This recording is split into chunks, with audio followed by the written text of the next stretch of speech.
14 जनवरी मकर संक्रांति पर चुपचाप ये एक गुप्त जड़ अपने घर लेकर के आ जाना, छप्पर फाड़कर होगी धन वर्षा। श्री शिवाय नमस्तुभ्यम। महाराज भक्तों, इस पौधे की जड़ इतनी अधिक चमत्कारी है कि इसे घर लेकर आते ही आपको अपने जीवन के हर कष्टों से तुरंत मुक्ति मिलेगी। साथ ही महाराज आपको भगवान शिव के साथ साथ माता लक्ष्मी का भी आशीर्वाद प्राप्त होगा और आपकी हर मनोकामना भगवान शिव के आशीर्वाद से पूरी होगी। पूरे साल आपके घर में अन्न और धन के भंडार भरे रहेंगे, साथ ही जीवन की हर अधूरी इच्छा होगी पूर्ण। जी हाँ भक्तों, जो भी व्यक्ति मकर संक्रांति और षटतिला एकादशी के महासंयोग में सिर्फ इस पौधे की जड़ को अपने घर लेकर के आ जाता है, उस व्यक्ति का भाग्य 7वें आसमान पर होगा। करियर और कारोबार में मिलेगी उन्नति। आने वाले समय में आपको कामयाब होने से कोई नहीं रोक पाएगा। तो महाराज आपकी जानकारी के लिए बता दें कि मकर संक्रांति का त्योहार आने में बस कुछ ही दिन शेष रह चुके हैं और अगर आप भी यदि मकर संक्रांति पर इस पौधे की जड़ को अपने घर लेकर के आ जाते हैं तो मात्र इतना ही करने से आपको साक्षात भगवान शिव की कृपा तो प्राप्त होगी ही और माता लक्ष्मी का आशीर्वाद भी पूरे साल भर आपके ऊपर बना रहेगा।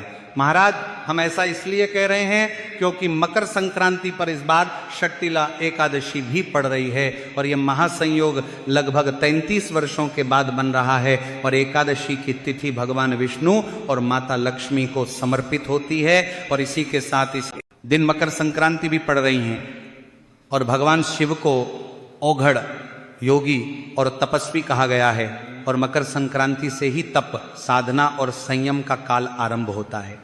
यही कारण है कि कई शिव भक्त इस दिन से शिवलिंग पर जल अभिषेक, तिल और बेलपत्र अर्पण, मौन व्रत या जप शिव साधना आरंभ करते हैं। इसी के साथ महाराज इसी दिन धन योग, महालक्ष्मी योग, सर्वार्थ सिद्धि योग, अमृत सिद्धि योग और दान योग जैसे शुभ योगों का निर्माण हो रहा है। और भक्तों, अगर इस दिन धन योग और महालक्ष्मी योग का निर्माण होता है तो पूरे साल का नियंत्रण माता लक्ष्मी जी के हाथों में होता है।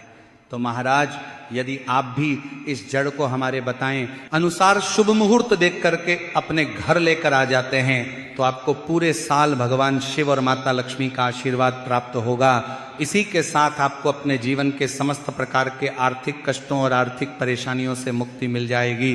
पूरे साल माता लक्ष्मी जी की कृपा से आपके ऊपर धन की वर्षा होगी। आपके जीवन में धन आने के रास्ते खुल जाएंगे। महाराज जिस जड़ को हम आज आप सभी को बताने वाले हैं उसमें स्वयं भगवान शिव का निवास माना जाता है। तो चलिए भक्तों, जान लेते हैं कि आखिर आपको ये जड़ मकर संक्रांति पर किस समय और किस प्रकार से लेकर के आनी है ताकि आपका जो सोया हुआ भाग्य है वो चमक सके और परिवार में जो भी रोग चल रहे हैं, शारीरिक पीड़ाएं हैं, आपकी जो मनोकामना है जो लंबे समय से परिपूर्ण नहीं हो पा रही हैं, आपके जीवन में दुख और परेशानियां बहुत ही अधिक बनी हुई है, तो भक्तों ये वीडियो आपके लिए बहुत ही चमत्कारिक होने वाला है और आपके भाग्य की रेखाएं इसके माध्यम से चमक उठेगी।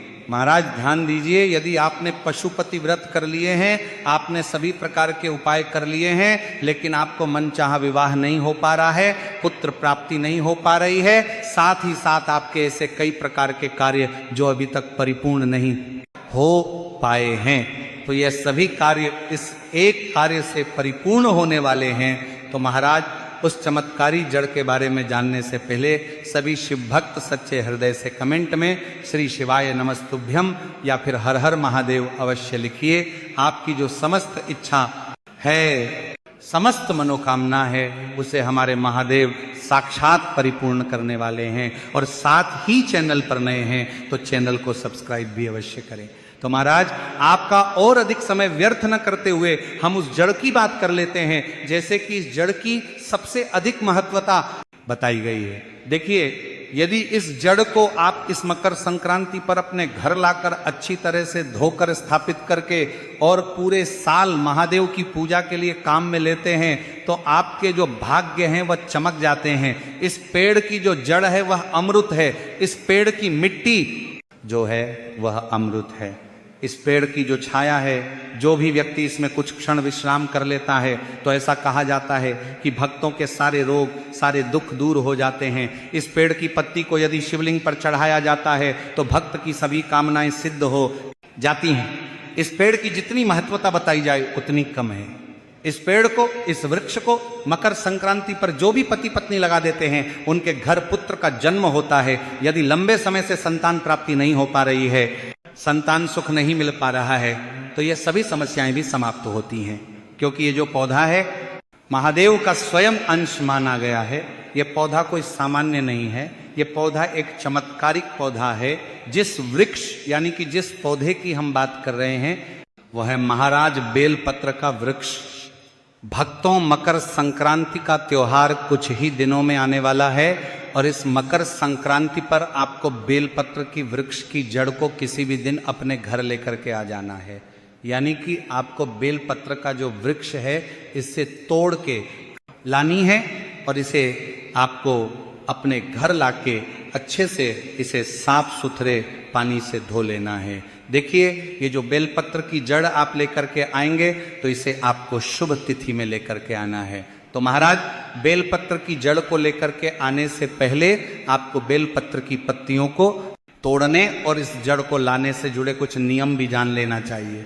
तो महाराज, सबसे पहले तो बेलपत्र की जो जड़ है इसे आपको सोमवार के दिन बिल्कुल भी लेकर के नहीं आना है, क्योंकि सोमवार के दिन बेलपत्र की पत्तियां तोड़ना, बेलपत्र की छाल तोड़ना अच्छा नहीं माना जाता है। साथ ही साथ पूर्णिमा की जो तिथि है इस पर भी आप बेलपत्र की पत्ती या फिर जड़ तोड़ के नहीं ला सकते हैं, इस बात का भी आपको ध्यान रखना है। साथ ही आप 7 अमावस्या की जो तिथि है इसमें आप रात्रि के समय या फिर शाम के समय बेलपत्र की पत्ती या फिर जड़ तोड़ करके नहीं ला सकते हैं। इसके अलावा आप अन्य कोई भी दिन हो, चाहे वो मंगलवार का दिन हो, बुधवार का दिन हो, गुरुवार का दिन हो, शुक्रवार का दिन हो, शनिवार का दिन हो, रविवार का दिन हो, किसी भी प्रकार का दिन हो, उस दिन आप बेलपत्र की पत्ती और बेलपत्र की जड़ लेकर के आ सकते हैं।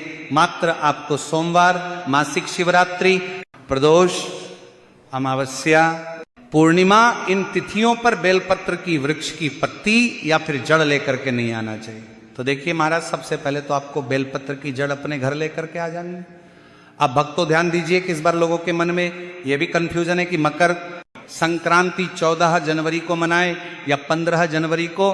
तो महाराज, आप सभी की जानकारी के लिए बता दें कि जिस दिन, जिस तिथि पर सूर्य देव धनु राशि से मकर राशि में प्रवेश करते हैं या सूर्य का उत्तरायण जिस दिन होता है उसी दिन की मकर संक्रांति मानना सर्वश्रेष्ठ है।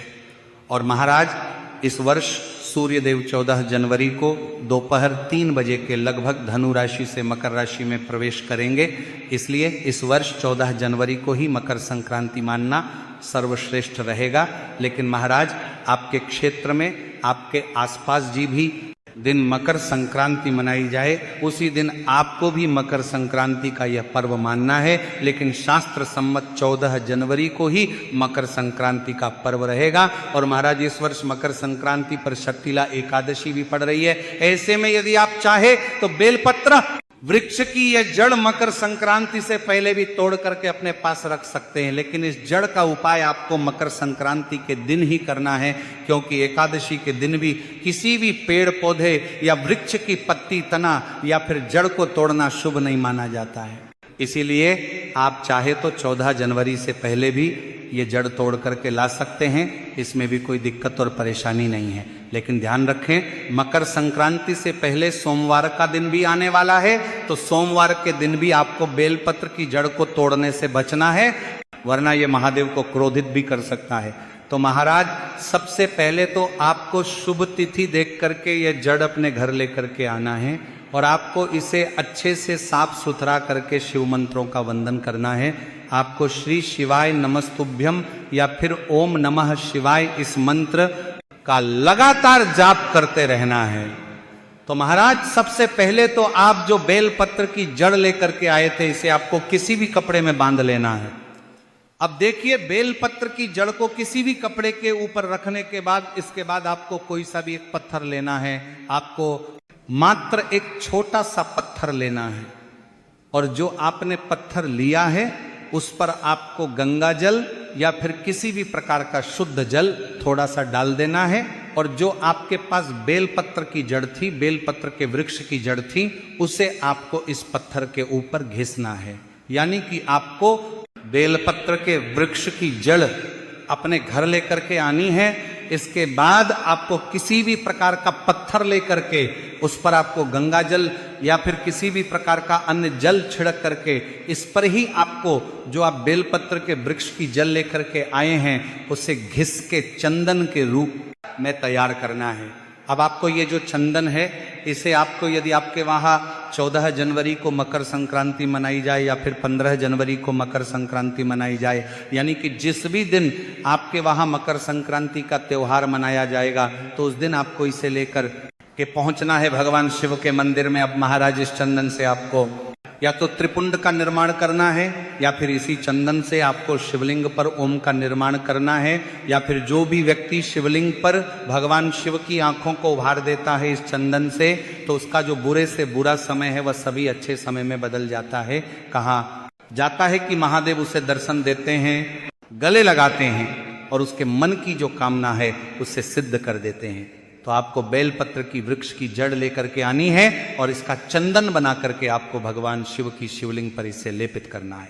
तो महाराज इस प्रकार से आपको पहला उपाय करना है बेलपत्र के वृक्ष की जड़ के चंदन से आने वाली मकर संक्रांति पर। अब महाराज दूसरा कार्य आपको यह करना है कि आप सभी को विशेष तौर पर बेलपत्र वृक्ष की जो चंदन है अगर उसे आप शिवलिंग पर चढ़ाते हैं मकर संक्रांति पर, और ये जो शिवलिंग पर चढ़ाया हुआ चंदन है इसे आप पुनः थोड़ी सी मात्रा में अपनी हथेली में लेकर के इसे ग्रहण कर लेते हैं, यानी कि इस चंदन को प्रसाद स्वरूप भी आप ग्रहण कर लेते हैं। तो ऐसी मान्यता है कि आपके शरीर के जो भी रोग हैं, संकट हैं, कष्ट हैं, वो सभी दूर होने लगेंगे। तो महाराज बेलपत्र की जड़ का यह विशेष उपाय आपको करना है। साथ ही साथ आपको बेलपत्र का वृक्ष भी मकर संक्रांति पर अवश्य ही लगाना है। इससे आपके घर के जो संकट, कष्ट, पीड़ा है वह सभी समाप्त हो जाती है।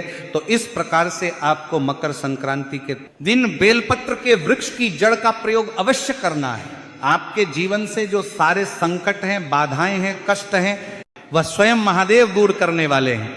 तो अंतिम मौका आपके पास बचा हुआ है, इसलिए आपको इस मकर संक्रांति और षटतिला एकादशी के महासंयोग में यह चमत्कारी जड़ जरूर से लेकर आना है। जो चाहोगे वह सब कुछ मिलेगा। अब महाराज इसी के साथ मकर संक्रांति जैसे पवित्र पर्व पर दान को लेकर लोगों के मन में यही भ्रम रहता है कि जब तक महंगी वस्तु का दान न किया जाए तब तक पूरा फल नहीं मिलता, जबकि शास्त्र इसका बिल्कुल उल्टा संदेश देते हैं। महाराज यदि कोई व्यक्ति मकर संक्रांति पर महंगा दान करने की स्थिति में नहीं है तो उसे बिल्कुल भी दुखी या संकोच में नहीं पड़ना चाहिए, क्योंकि भगवान कभी भी किसी की जेब नहीं देखते, भगवान मन की भावना देखते हैं। जिस घर में धन का अभाव हो उस घर में यदि श्रद्धा है तो वही श्रद्धा सबसे बड़ा दान बन जाती है।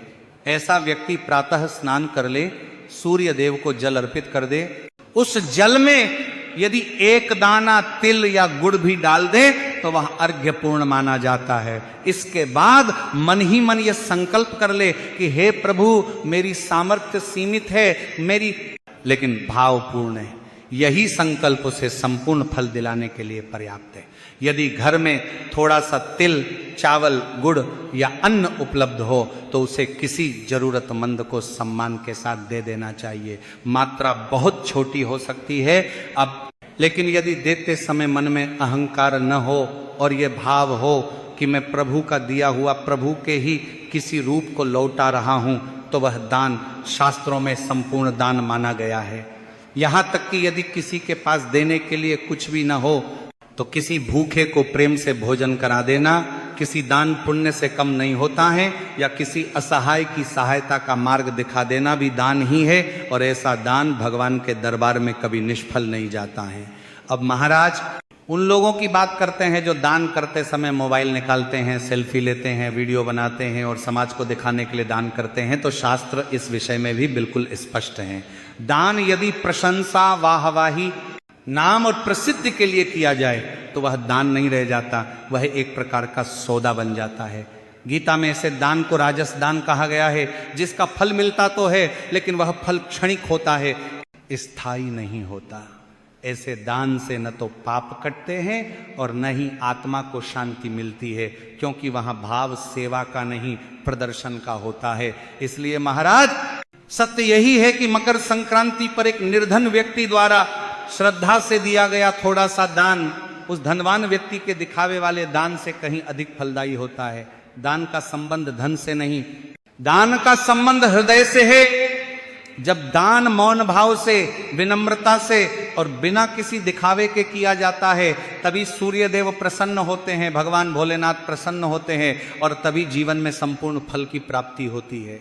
तो महाराज, यदि आपको ये जानकारी थोड़ी सी भी उचित लगी हो तो वीडियो को लाइक करें, चैनल को सब्सक्राइब करें और आप ये वीडियो भारत के किस राज्य से देख रहे हैं कमेंट में जरूर बताएं। धन्यवाद।